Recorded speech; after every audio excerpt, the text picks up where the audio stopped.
Doğru ifadələri müəyyən edin. Sensor ekran həm giriş, həm də çıxış qurğusudur.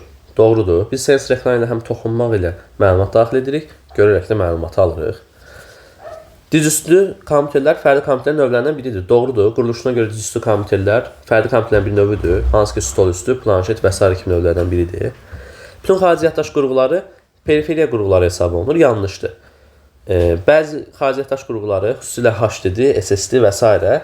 birbaşa sistem blokun daxilində olduğu üçün onu periferiya qurğusu adlandıra bilmərik. Printerlərin lazer və şırnaqlı olmaqla yalnız iki növ var. Yalnız dediyinə görə yanlışdır. Çünki bizim lazerli və şırnaqlıdan əlavə olaraq termiki, matrisli, literli kimi və s. növlərimiz var.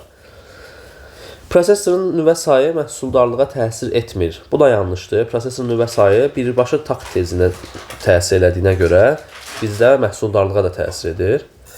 6-cı sual. Lokal və qlobal şəbəkələri switch ilə əlaqələndirmək mümkün deyil. Doğrudur. Switch bizdə hub kimi qovşaq rolu oynayır. Sadəcə huba nəzərən daha müasir texnologiya, daha ağıllı bir qurğu olduğu üçün hubdan fərqlənir. Amma onunla lokal və qlobal şəbəkələri birləşdirmək mümkün deyil. Deməli, doğru cavabımız 1, 2 və 6, yəni Y variantı olur.